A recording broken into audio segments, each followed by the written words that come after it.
Hello mga kabutbot, at ayan, nandito po tayo ngayon sa boundary at nagkita-kita na naman kaming magpipinsan at talaga namang napakasaya namin, parang solo ng Kimora's family ang inagaong boundary ngayong gabi sapagkat dumating po ang ating isa sa pinakamayaman ng barangay Masagisi. Ayan, si Ambala, yan po ay bagong baba ng barko kaya siya ay naglibre at nagpakain sa kanyang kamag-anak o pamilya. Talaga namang hataw. Hi Sir Chris, ayan, siya po ang may-ari ng boundary natin, ano po, kaya pumunta na po kayo dito at talaga namang napakaganda at talaga namang kayo ay mag-enjoy at napakasasarap na rin po ng mga pagkain at kayang-kaya ng bulsa ninyo. Mura lang naman po talaga dito kaya parinin na kayo, wag nang magpatumpik-tumpik pa. At syempre shoutout to sa mga nasa likod natin, kay Marot at kay Doc Eric, ayan, at syempre dito sa ating pong singer ng banda dito. At yan, nakita rin po natin dito si Ayat at talaga namang yanong magwara siya, yanong magwala, yanong makantatin ni po mga kabutbot. O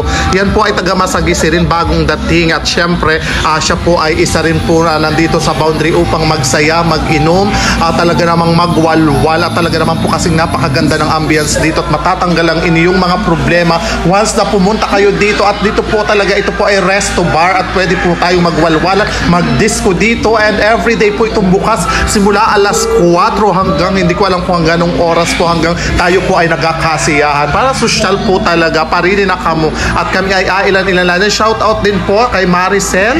Ayan po, isa sa ating napakagandang pinsan. Ayan, pakinggan po natin ang magandang awitin ni Payatola. Ayan, nandito po kasama ko yung kapatid niya, si John Lester Kimora, na kasama ni Ayat papunta dito. Ayan, puro taga Masagisi po kaming nandito ngayon.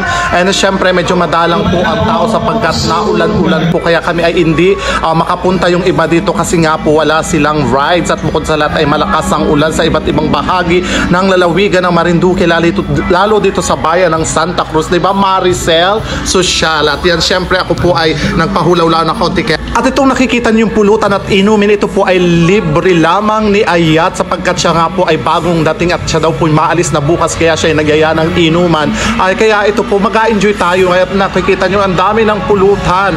Mayroon po, yan po ay luto dito sa boundary. Ay napakasasarap po ng mga pulutan na nandito na i-offer sa inyo ng boundary, kaya parinin na kamo, wag na kayong magpatumpik-tumpik pa. At shout out dito sa dalawa nating kasama, itong ating singer si Ace, at syempre yung kasama na niyang isa. Ayan, nandito po tayo para tayo ay mag-enjoy. Nakita rin po natin ito dito sa boundary, at saka syempre habang tayo umaawit ay syempre tayo matagay-tagay. O yan, pakinggan yung kanyang napakagandang boses.